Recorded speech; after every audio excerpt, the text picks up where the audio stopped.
Okay, what's up, guys? It is your man, Donovan Sharp, and welcome to this edition of TSR Live. As always, you guys can find me on Twitter at Donovan_Sharp. You can also contact me through my website, donovansharp.com. Obviously, you can click on the contact tab on my website to submit your questions, comments, show ideas, etc. YouTube, SoundCloud, and iTunes are where you can find all episodes of TSR. As always, if you want to support the show at no cost to you, just bookmark the Amazon link in the sidebar of my homepage. Do all your Amazon shopping through that link, and of course, you can always leave a little something in the tip jar. So. All right, so let's go ahead and get to it. My guest today is making his second appearance on TSR Live. His first appearance, we discussed relationships between white men and black women, which are obviously the minority, but my guest had he had experience with that. It was good to pick his brain. We also discussed about how they're different from the inverse. We talked about a lot of other things, of course, that pertain to the red pill. This guy is the most upvoted poster columnist on the red pill subreddit, so he really knows his shit. I, of course, am talking about red pill superstar, personal trainer, and fitness expert, Gay Lube Oil. GLO, how you doing, man? I'm doing really well. Good. I do. Good. I greatly appreciate you joining us today because, you know, the typical red pill narrative, we talk about girls, we talk about game, every once in a while we'll talk about financial shrewdness, but one of the staples in terms of red pill game, living the red pill life, is your fitness level. And this is not really my opinion. The fact is that you can have all the game in the world. You can know about women. You could be worth 7 figures. But if you're not in peak physical condition, if you're not in above average shape, you're not going to reach your full potential as a male. What say you about that? Well, I think the most important thing to remember is that we're in the manosphere, right? And the emphasis is on man and masculinity.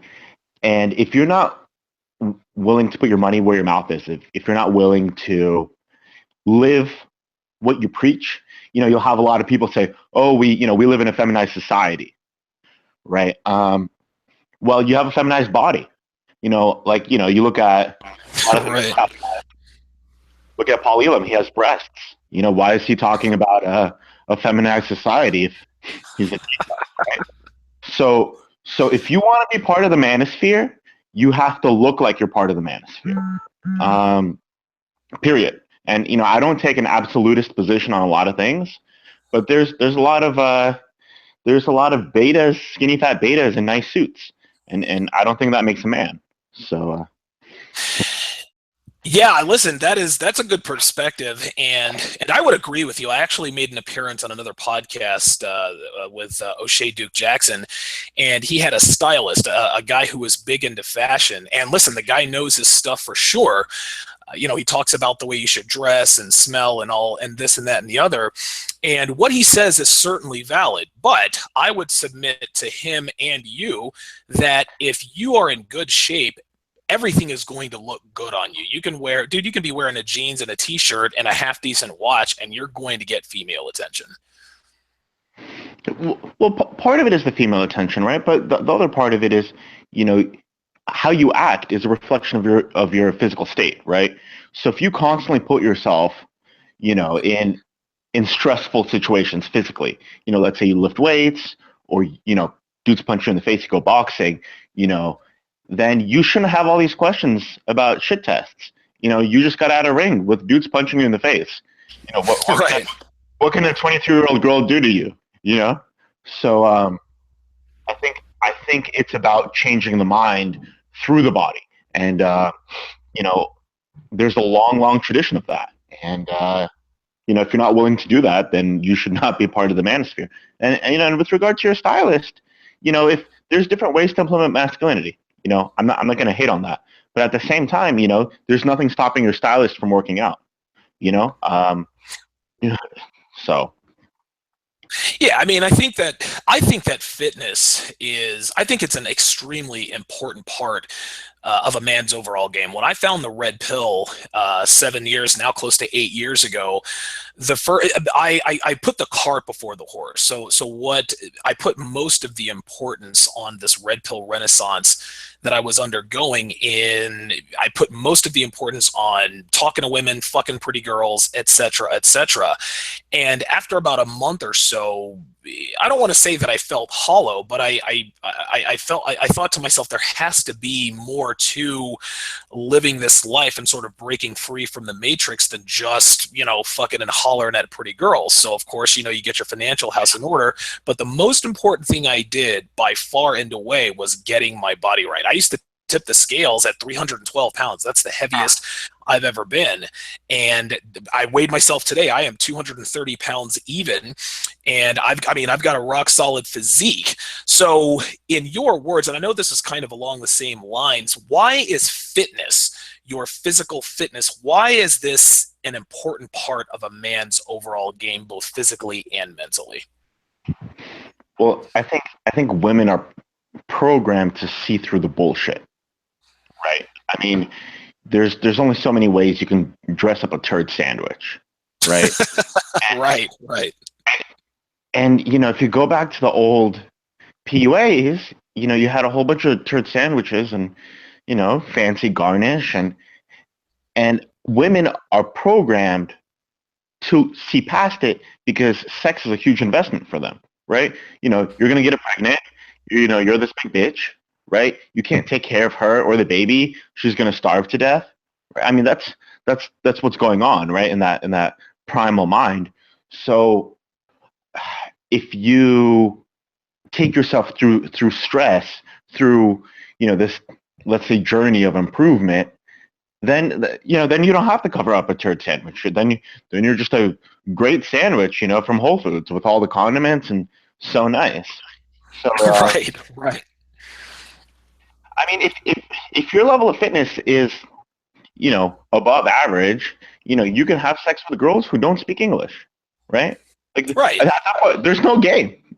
There's just general body movements, right, and pointing to where the bed is, right? So you know, but I mean, in a weird way, I grew up in personal training, right? So I started being a personal trainer at 21 years old. I'm 27 now, and I was always in that. I learned game through personal training, right? Just Right. I remember that discussion. That was a very interesting discussion because most men find the red pill through heartbreak or frustration, but you found the red pill, or you discovered that you already had red pill awareness through your profession, which is personal training. yeah. If a woman doesn't love you, right, doesn't love the personal trainer, you're going to be hungry, and the one motivator that's more powerful than sex is food, and so Hell yeah. Listen, ask my girl. She will tell you that. I mean, I love fucking her, but I think I like eating more than I like fucking her. yeah, she kind of fades off into the distance. Right. Right. So so I learned how to approach women in the gym and how to talk to women and how to cue them, how to touch them, how to make them feel comfortable, show them exercises.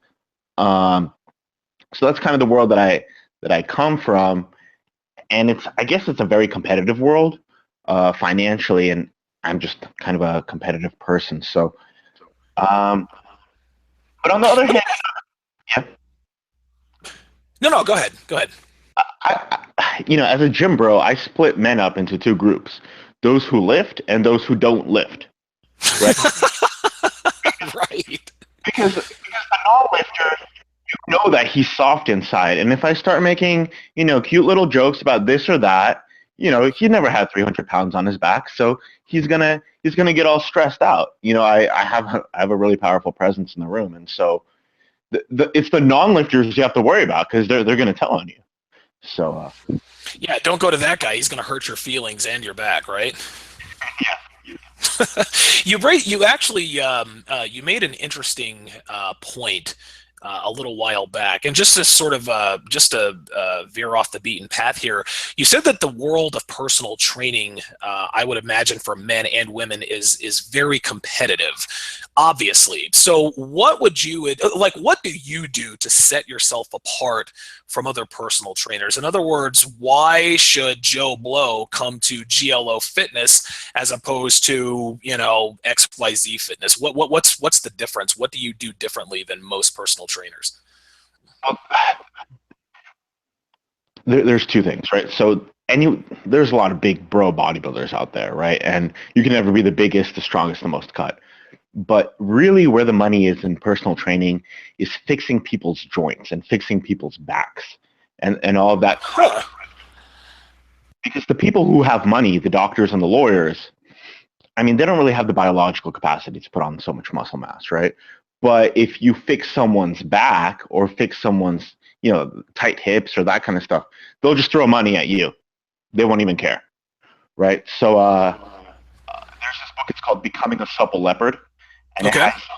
it has these bands, how to use bands to open up your hips, and you know how to fix your shoulder, that kind of thing. And that book can easily put on, I want to say, 50 pounds on all your big lifts, squat, bench press, deadlift.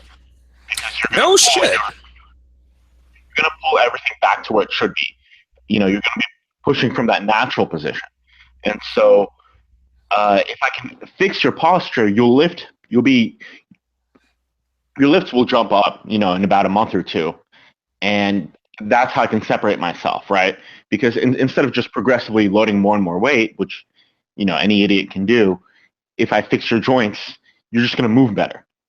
So that's one thing. But the other thing I'll tell you is that lifting is a psychological thing, and especially for people, I think some people are wired for stress and some people aren't.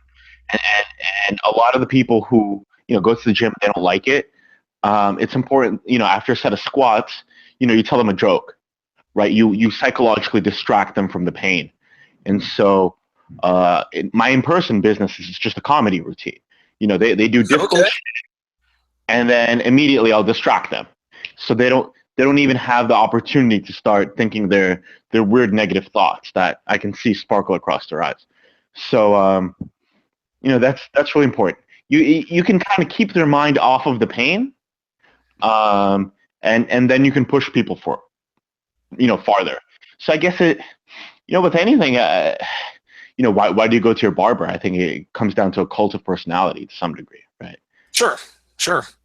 Okay, yeah, definitely good advice. I'm actually getting some comments here from some of my listeners here. It sounds like you're fading in and out. I'm not sure if you're moving around or if your connection is, I guess, a little bit inconsistent. You are fading in and out there a little bit. So anything you can do to sort of remedy that. Gentlemen, you're listening to TSR Live with special guest from Red Pill Reddit, Gay Lube Oil, otherwise known as GLO. You guys can follow him.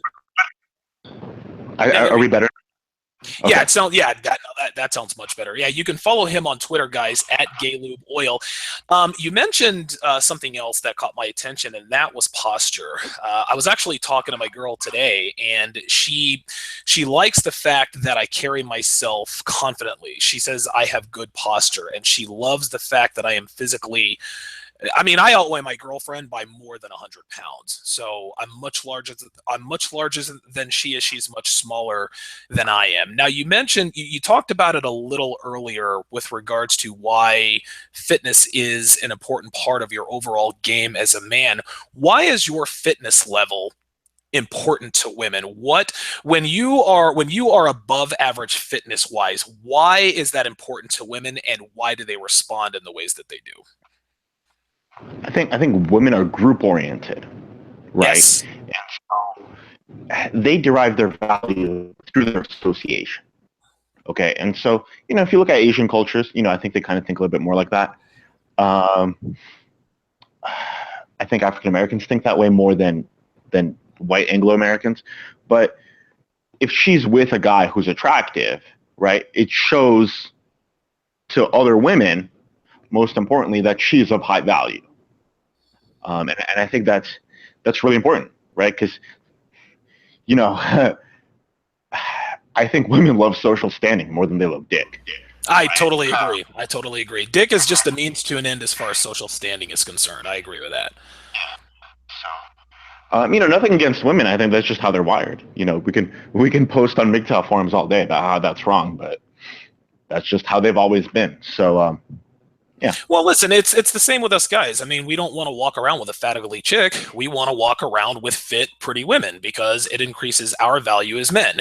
The world assumes on both ends that if you're a man and you are with an attractive woman, then there's something about you that she admires, adores, and loves. Vice versa, if a woman's walking around with a high value male who's attractive and in good shape, then the world sees that she has enough value to be, I guess, to be locked down or consolidated on by a man of value. Right. And then the other thing, if you're a fit guy, you have fit friends, right? And Sure. so she can hook her friends up with your friends, right? And that will further increase her value. So Yes, it's funny, women take tremendous pride in being Susie matchmaker, and I think it's twofold. I think it's because they like to women take tremendous pride in being able to see things that other people don't see. Like, oh yeah, I hooked them up because I recognize that they're a good couple. But the second reason is exactly what you just said. It increases their values as females. Females think to themselves, well, if that female hooked this guy up with that girl and that girl up with that guy, let me become friends with her because she's Susie Matchmaker. She can add value to my life by getting me a man. right. Yep. Let me ask you this, and this is it's not a complicated question, but it really just kind of depends on where you personally are. What is your when GLO goes to the gym? He doesn't have any clients; it's just him in the bar. What is your weekly routine day by day? What do you focus on to get and stay fit? I'm one of those people. I get bored really easily, so I need constant change, right? So for me, there's kind of the food groups, right? There's the squat, there's the deadlift, there's pull-ups, but you gotta hit the food groups. But I think once you have enough knowledge, on biceps, there's so many different things we can do. On triceps, there's so many things we can do, right? How many different ways can we pull? So I think the most important thing is consistency. And for me, I guess it kind of depends on how I slept and how I ate, right? So if you're feeling kind of shitty, maybe work some smaller muscle groups. Or if you're on top of your game, hit squat again, right? I think the most important thing is instead of forcing your body into a set position, into a set routine or a rep range, just listen to your body, do what your body says, right? And I really don't think you can strong arm the body. The body will get what it wants eventually, right? So if you're a kid and you're trying to curl, I don't know, 90 pounds, I'm sure you could but you're gonna pop that tendon, right? So one thing that I like to do, or one thing that I try to guard, one thing I try to defend against when I'm personally in the weight room is overreaching. And what I mean by that is if I come off of a 24 or 48 hour break, I know that my squat, my deadlift, my bench press, my overhead press, and by the way, I do all compound lifts. I don't get bored. I really don't get bored at all. So I'm a little different from you in that regard. But sometimes I'll go in and I'll do my squats. I'll squat 250, 275, and then, I'll pull 300, 350 pounds. And I think, man, I can keep going. Well, every once in a while, I'll do one or two extra sets, or I'll add 25, maybe 30 pounds, and I'll feel great while I'm doing it. But the next day, I pay the price. Do you have any advice for men out there who are lifting and they feel, okay, I've done my sets, I've done my reps, I still feel good. I want to keep going because I don't want to be lazy, but by the same token, I don't want to wake up and not be able to brush my teeth. if you're afraid of injury, you can always cut the weight in half and do a shit ton of reps. 20 rep squats, or if you hate yourself, 30, 40 rep squats. Right. It's really, you want to punish yourself for some reason. Because no matter how much muscle mass you put on your body, your joints are exactly the same, right? How to not fuck yourself up? Make sure you sleep well, Yes. but once again, like your body has to fix itself, and if that means throwing you into a 24-hour depression where all you do is loaf around on the couch, sure, that's definitely in your body's repertoire because that's how you're going to recover. If you are, let's say, worried, I would say get a lot of calories in after your workout, right? Just get a big steak, and steak is 1,000 calories, right? So Right. Right. maybe you can pay some of that price in steak, hopefully. But I mean, it depends on what you do to yourself, right? But hopefully you can pay in a different way, in a different currency. No, I agree. I'm actually getting some feedback from our people in chat. For whatever reason, they can't get over your username, Gay Lube Oil. I guess we have some people. I guess we have some people who are listening that are new to the red pill who don't really understand the concept of agree and amplify. Maybe picking fun at yourself. I mean, obviously you're not gay. Obviously you're not a homosexual. So explain to our listeners why you picked the name. Was it just for shits and giggles? Did you just throw spaghetti against the wall? I mean, what went into that? What happened was, when I came to Red Pill, everyone's trying to be the most alpha. There's Alpha Eagle, or you're writing about sex, and Sure. everyone wants to be a sex professor. And Right. 9-inch cock, you don't, anal destroyer, 1, 2, 3, or something like that. right, or you write this big academic essay on like this is the nature of women, and it's like, dude, like I'm not in university, like you're not qualified, and so I didn't want to name like I wanted to be like a name that just says like, hey, like I'm a guy, just fucking throw shit out on the internet. You like it, cool. But people were smuggling steroids into Australia as gay lube oil, um, and I thought that was really funny. So it was kind of Ah. it's a kind of different name for testosterone, and I thought that was really funny that and when I made my username, I didn't know that I was gonna beat everyone in terms of upvotes. So it kind of stuck in. But the name, like once you see it, you can't forget it. I'm sure there's so many alphas and captains and all of this. Sure. But Sure. people remember my name for better or worse. That is, listen, man, that is unfucking believable. I had no idea that steroids were being smuggled into Australia under the guise of gay lube oil. So people making these deliveries thinking they're taking this stuff to a couple of faggots. Guy answers the door. He's fucking 6'5", 285 and 2% body fat. Speaking of, I've actually got a question here from Cool Coley. He wants to know how you cut weight. I've actually got an answer for that, but you're the expert, so I'll let you go first. So, when GLO is finished bulking or just wants to cut weight, what's the strategy that you use to cut weight? And I assume that I assume that this guy doesn't want to cut weight. What he wants to do is cut fat. So, how do you cut weight? How do you cut fat? How do you lean out? The first thing I say to all my clients is you want to maintain your intestinal mass. So the same quantity of food that you're used to eating, maintain eating that, and just cut out all of the big carbs, the rice, the potatoes, the pasta, and just replace it with fruit and vegetables. And you'll just start stuffing yourself with fiber, and you won't be able to eat as much, and you won't get into that weird hungry Auschwitz mode. So I think that's psychologically the easiest way to cut calories. Another thing you could do is you could go to the pharmacy, ask for Sudafed, right? You can get ephedrine, and I think the dose is 25 milligrams of ephedrine, 200 mg of caffeine, and I don't know how much Advil. But it's aspirin actually. It's called an ECA stack. It's ephedrine, caffeine, and aspirin. So, and I've done this before. What I do is I'll take a 25 milligram of ephedrine, which, by the way, listeners, that is different from ephedra.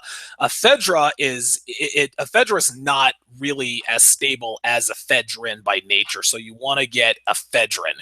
Ephedra is much less expensive, but ephedrine, INE, is much more effective. You stack that with 200 milligrams of caffeine and then a 325 milligram of aspirin, and that helps you to cut weight very, very quickly. It gives you the energy to power through your workout. Have you heard of that? So I assume that that's what you're talking about, the ECA. Yeah, I would do 2 weeks on, 2 weeks off, because you don't want to burn out your adrenals, and work out in the morning so you don't give yourself insomnia, and it can make you a little edgy.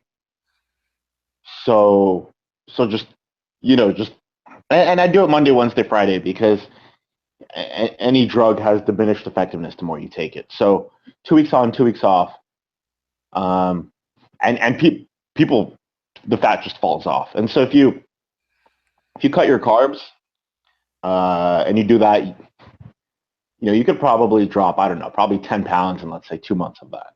Right. Well, it depends on, okay, our body weight, which is, right now I'm about 225 and you're 230. So we could drop 10 pounds. If, so. Right. The more, the more you have, the more you can drop. Yeah. I've got another question here. And just to piggyback off what you said, the way I cut weight is I will increase my cardio. So usually what I'll do is, I'm big into biking. And so this week I'm in the cutting phase. So Monday I rode 23 miles, Tuesday 23, Wednesday was 18, Thursday was 21. Yesterday I rode damn near 26 miles. So right now I've increased my mileage by about 30%. I've definitely cut back on the sugar and did exactly what you suggested to do. I have a real sweet tooth, and that's my Achilles heel, are carbs, donuts, and stuff like that. Thankfully I'm an active guy, so it doesn't really cost me in the long run. But what I really want to cut weight, which is what I'm doing now, I indulge in bananas. I do apples and peanut butter. So I'm replacing those simple carbs with complex carbohydrates, and it works exactly like you said. I don't eat nearly as much, and I can still get I can still satisfy my sweet tooth. I've got another question here from looks like Blue is the caller. I can't pronounce that. He says, "Have you ever tried the ketogenic diet? What are your thoughts on the keto diet?"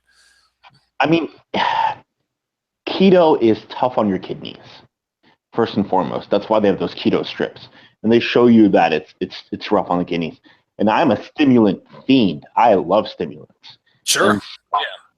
And so, I mean, if you worked a personal training department, everyone is, just because you need to be high energy around your clients. So I don't want to put that extra burden on my kidneys, personally. It works, I would get the keto strips and I would read about it. But from my clients that have tried it, going into it's really shitty. But I mean, once you're in ketosis, it seems to be okay. But just like that ECA stack, it's not a long-term strategy. You want to look good for the beach. Maybe start doing that April, May. So in June you look good. But this is not something you want to do long-term for your renal health, especially. Of course.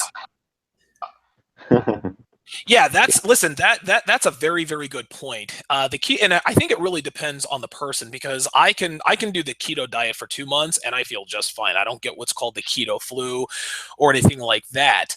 But I do notice that when let's say I do keto for 2 straight weeks, I eat 0 to 50 carbs per day. Well, as soon as I get that first bite of potato or that first bite of complex carbohydrates, I mean, there's this rush of energy, and I automatically feel better.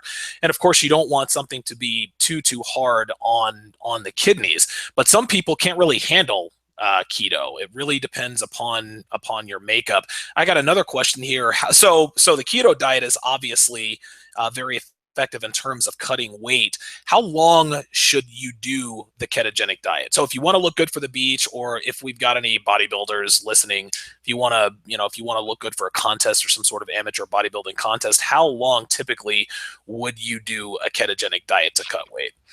I think it just depends on where you are, how much weight you need to cut, right? Because if you do anything too long, you're going to start eating your muscle, right? And it's, yes. Are you natural? Are you not natural? I mean, there's a lot of factors to consider. So I think it's just a case by case basis. You know, Absolutely.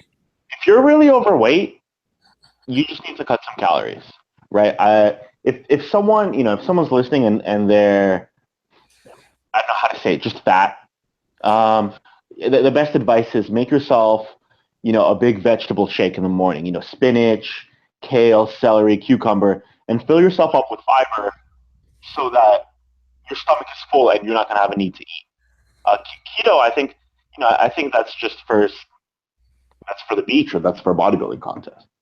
Okay, very good. Yeah, that's a good answer. I think you hit the nail on the head when you said that, the ketogenic diet is not a long-term solution. And the main reason, of course, is, well, for two reasons. Number one, just like you said, it's hard on your kidneys. Number two, you deplete your glycogen stores. And glycogen is, I mean, it's important for your energy, your well-being, your mental state, etc. So it's definitely a temporary solution. Let me change gears here. One thing that you and I definitely align on in terms of fitness is our women. And if you are, and you and I, we've had discussions about this before with your girlfriends and women that you've dated or slept with in the past. You run your woman. You take her to the gym and you watch her diet. You make sure that she gets her work in, and you are there to do it. For any man out there who's vetted a woman properly, she seems to be the genuine article. She's in otherwise pretty good shape, but he wants to take her to the next level. Start implementing good habits. What would you suggest for the man who is about to? And this is really for my benefit as well. I'm actually getting ready to start taking my woman to her personal gym and putting her through her paces so that she can look better, so she can feel better, so that she can be in better shape. What would you suggest starting out, and what would you suggest that is a sustainable solution for a man who is training his woman? I would say, just go on YouTube and, over the next, let's say, month, like binge watch all the bikini competitor workouts. Just really just binge it, right? I don't know how many hours you want to watch, 20, 30 hours, but going into it, you just want to have as much information as possible. Because if if you have any doubts about what you're doing, if you're unsure at all, it's like a dog. Like a dog knows if you're insecure around it, right? And Sure. as soon as that happens, it'll start acting weird. And so, if you're like, oh, honey, I don't know, maybe we should do this exercise. Oh, You know, fuck she, that. Oh, no. and then now you have to load her with some weight, right? She's going to start acting out. So really develop that confidence through education, because it's, it's kind of like dog training. How you feel, she feels how you feel. That's right. That's right. I think that's the most important thing. And, and really, if you put in 40 hours of just YouTube, it'll be painful after a while. Like, hey ladies, I'm gonna get my butt bigger, and you're just like, oh, I hate you. Just get to the workout, But I do that just so I can have new ideas for my female clients. But just do that for yourself, and I think you'll be good. Yeah, I think that's the best short advice I can give on the subject. Excellent. Yeah. Listen, I'll echo that sentiment. Jump on YouTube and, YouTube bikini body beach workout, and that will quite literally give you the blueprint in terms of what paces to put your woman through. I've got another interesting actually it's an interesting statement here. Charles Merchant, who's a regular listener/viewer of mine, he said after my last video, he is avoiding masturbation. And I did an episode, I released it this past Thursday, about how masturbation will it'll sap your testosterone. Masturbation, regular or incessant masturbation, is detrimental to a man's overall health. And in that episode, I talked about the fact that for a little while, I sort of wanted to try it both ways. I'd wake up in the morning, because I'm an early riser. I'm up at 3:30, 4 o'clock in the morning. And if I was at a girl's house or I had a girl at my house, I would fuck her and I would go work out at the gym. And every time I fucked the chick right before I went to the gym, me personally, my workouts would always suck. So what are your views on, obviously I'm a strong proponent of not masturbating, but if you're a man who absolutely has to masturbate, what are your views on masturbation while you're in training, fucking girls before or after training? What are your views on that? I mean, I know guys who are sex fiends. And so if that energy isn't released somehow, they're just, I mean, especially, in 2017, it's like a porn in the gym. I don't know where you work out, but here on the West Coast, it's Sure. you're just in a porn. And so I have friends who they need to, otherwise they can't focus on anything besides that. So I think it really depends on your sex drive. A lot of the low sex drive people, if they masturbate, they're just gonna go to sleep and they're gonna sleepwalk. Um, so I guess it really depends, uh, just psychologically where you are. And then the other thing is kind of like, there's dopamine and motivation, and so if you just get that high from jerking it, you can't really get that high from working out right after, right? Because you're already kind of shot. So me personally, ideally, an ideal workout for me would be wake up, um, eat eat something like that's easy to digest. Let's say like potatoes and like sausage. I think because eggs don't work for me. Um, and then go to the gym very quickly when you still. I like morning workouts because life hasn't had the chance to kind of fuck with your with your mood, right? 100% agreement, my friend. I am a morning workout junkie. That's the only time I can do it. At 11 o'clock, like at night, some clients are going to have some things, you're going to hear some fucked up shit, and it's going to start spinning through your mind. Whereas in the morning, no one has fucked with you yet. So you get that workout in, and then, when your mom calls you and tells you, how you're just as bad as your father, you're like, I'm pretty worked out. It's cool. Like, goddamn, mom, you're fucking up my fucking deadlift. What the hell, man? I'm gonna be pulling 200 pounds for the rest of the night. Yeah, yeah. So she calls. You only care about yourself when you're in the gym. Gentlemen, you are listening to TSR Live with special guest Gay Lube Oil, the most upvoted columnist on Red Pill Reddit. Follow him on Twitter at Gay Lube Oil. And GLO, let me go back to your woman in terms of the way she feels about you and around you. One of the main reasons, one of the main benefits, as far as I'm concerned, um, to being physically imposing, being bigger and more muscular than most men. And again, my girl has told me this. She says, I feel safe and protected with you because you are larger than me. You are not only that, she knows that she's not going to fuck with me because she knows that I could end her in 5 seconds or less. What are your thoughts on being physically imposing? What are your thoughts on being a physically imposing male and the way that makes women feel when they're with you? I think think back to when you were a child, when you were, let's say, three, or when you were like some early memories, and how you would just feel safe. I if you look at the supermarket, there's children who are around parents who don't make them feel comfortable. They don't impose a kind of structure. The child doesn't know when their bedtime is. I've been in the supermarket like 11:30, and there's babies there. It's like, why isn't this baby asleep? Right. Women like that structure, and it makes them feel good, and there's going to be less anxiety in the relationship, and she's not going to have to test those boundaries as much. So when you see a child pulling a tantrum, it's because he's basically saying, or she's saying, I don't feel secure in this you know child parent relationship. I'm going to see how you deal with stress, right? Because if you can't deal with my child bullshit, what if something really fucked up happens, right?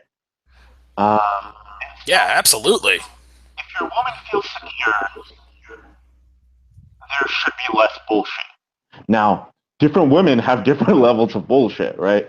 So, if you're with a black woman, you're going to be dealing with a very high level. Oh Jesus fucking Christ, man! Oh my God! If you're gonna be with a black woman, you basically got to be Jay Cutler or fucking Ronnie Coleman, man. Like, I mean, if we're gonna talk physical wise.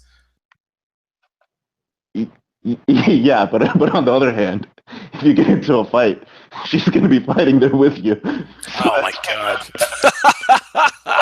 Fucking hell! me right in Hey, listen, I'll tell you what. If you're with a black girl, man, for sure, those bitches can scrap, man. Like, say what you want about them, but yeah, when it comes down to it, I told my earrings girl while I beat this bitch's ass.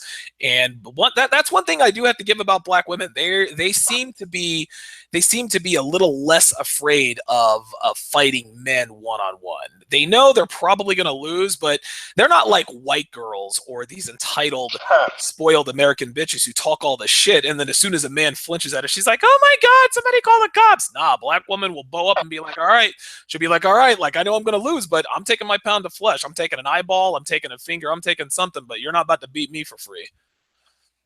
Yeah.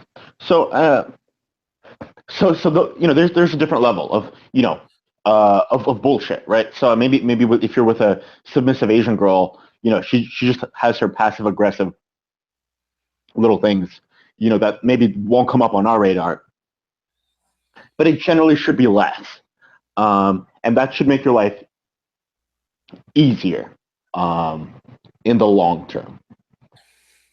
Okay, good stuff. As we draw this thing to a close, obviously you and I are both proponents of good physical fitness, good mental fitness, et cetera, et cetera. But the thing that trips up most people, and this is men and women alike, and I've actually heard this before, is that you cannot or in most cases, you cannot out train a bad diet.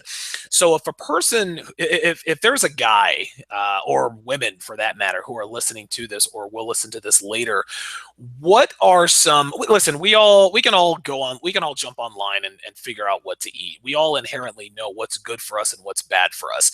But give me your insight in terms of what you do conceptually. What should you do on the regular? What should you avoid? When should you eat? What time of day you should eat? Should you space your meals? Should you eat 8 meals a day like they say, or should you just have 2 big meals? What is your overall dieting strategy when it comes to becoming physically elite? I think, you know, I see it as food addiction. So I see it as a psychological issue, right? First and foremost. So I call it the guilt diet.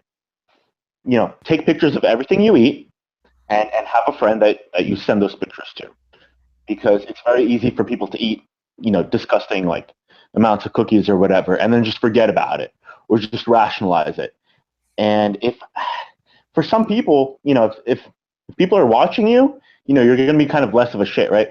If we take this back to Red Pill, the biggest sluts do their slutting when, in places where there's no social repercussions, right? Absolutely, Uh, absolutely, yeah, yeah.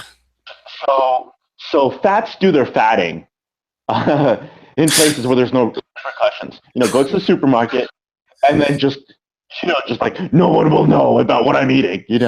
So Right, kind of a public accountability that should clean up most, like that will remove a lot of garbage from what you're eating, just because you'll just feel like a big piece of shit. Uh, but generally, the other thing I'll say is a lot of us have our cultural foods that we don't want to let go of. I wrote diets for Arabs during Ramadan, and they need dark meat chicken. Like they see chicken breast as diet food, and they don't like it. Or some people need certain foods to be comfortable, and so have those foods within reason. But then you're just gonna have to budget the rest of your calories accordingly. Um, so I guess that's the other thing. So I see it as a long war, and I see it as kind of a psychological war. More so, it's some people want a plan, but I guess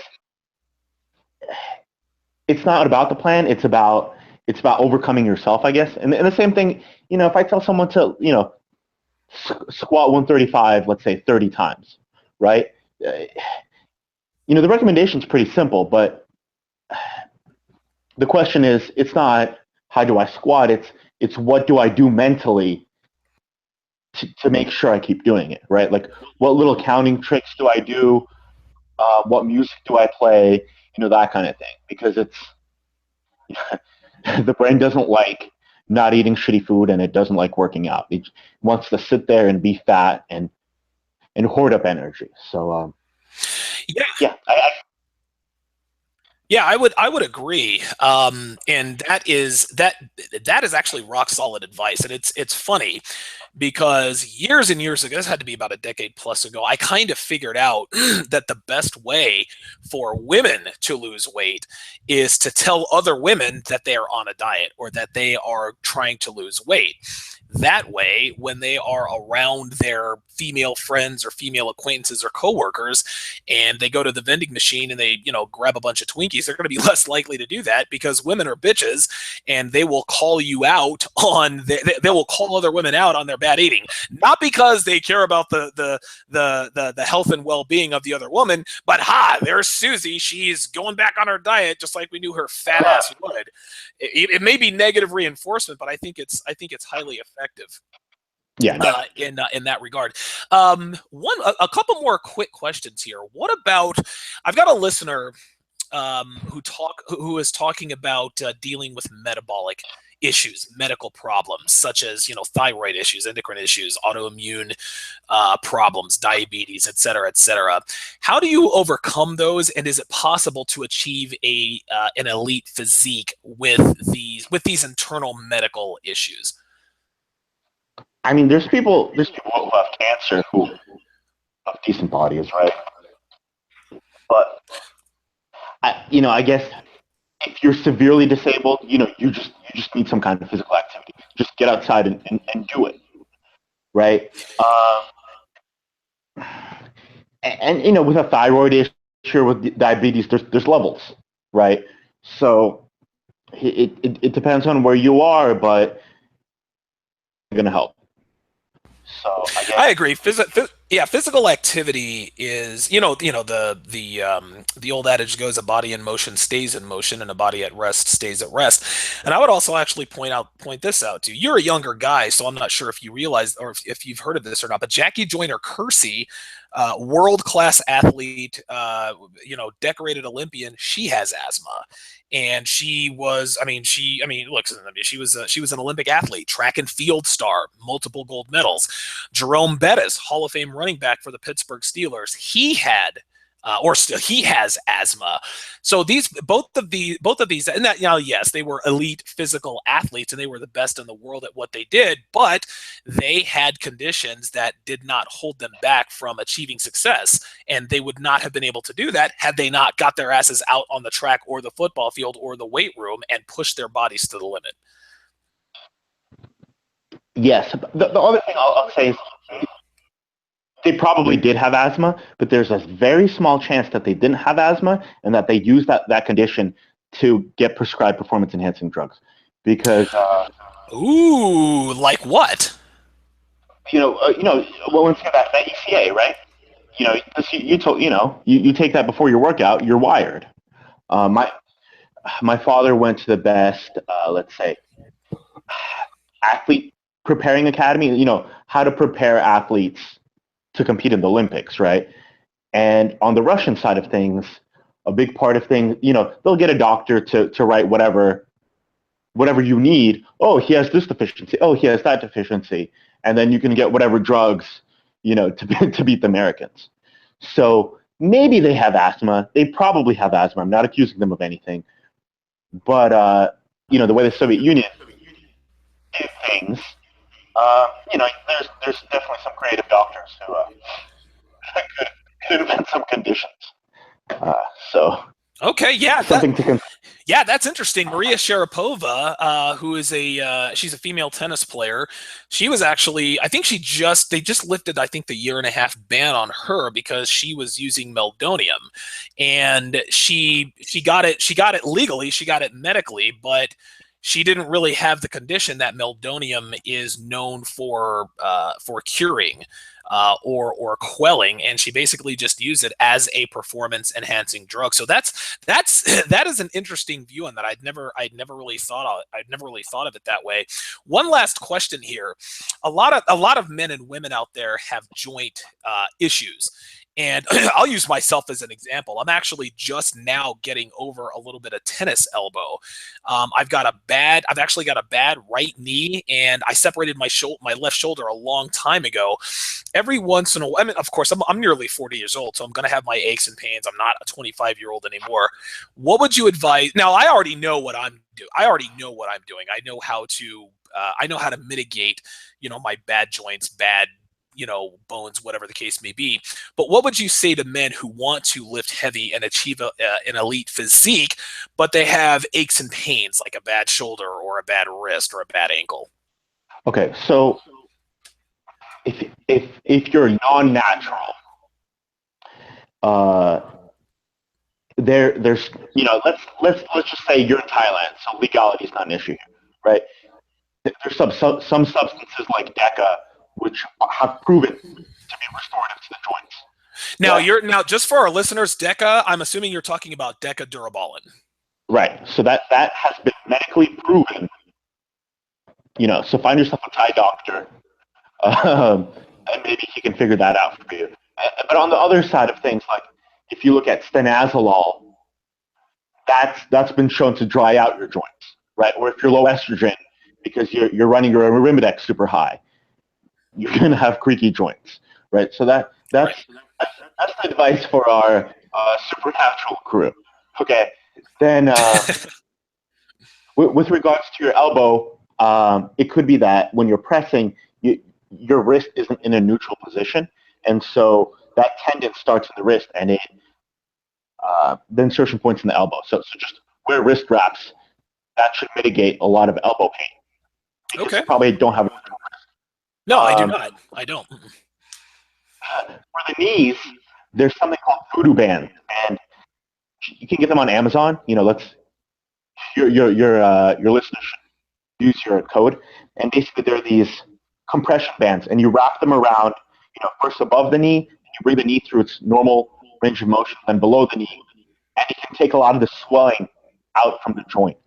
And they're called voodoo bands because they work like magic. So I believe in them because, with my clients come to me with knee pain, and I can do a cute little wrap and they feel better, they're going to throw money down on the table real fast.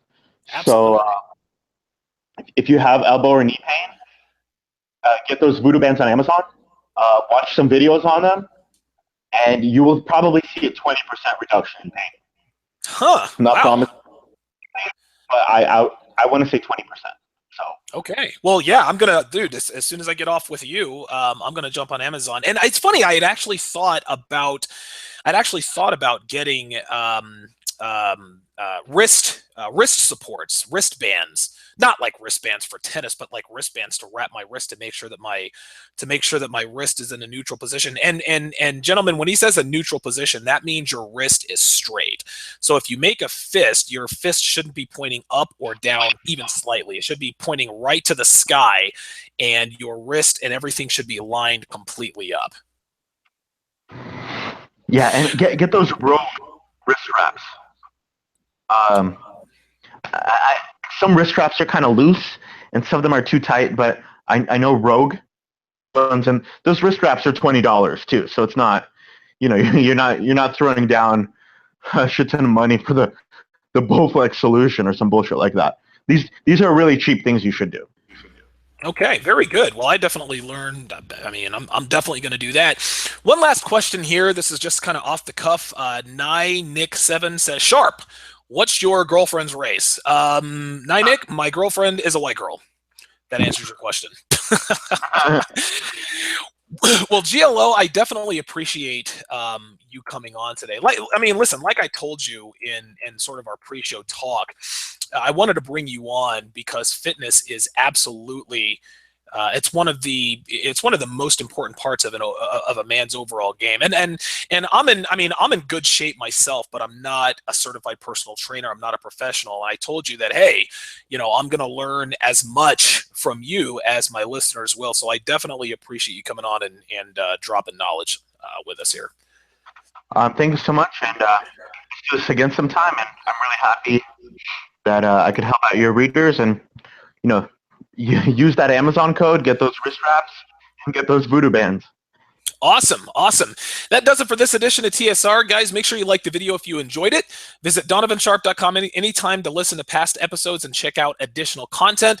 If you want to follow GLO, find him on Twitter at GayLubeOil. You can also find him all over the Red Pill Reddit. This guy drops rock solid knowledge on the regular. Thanks for listening, guys. We'll talk to you next time.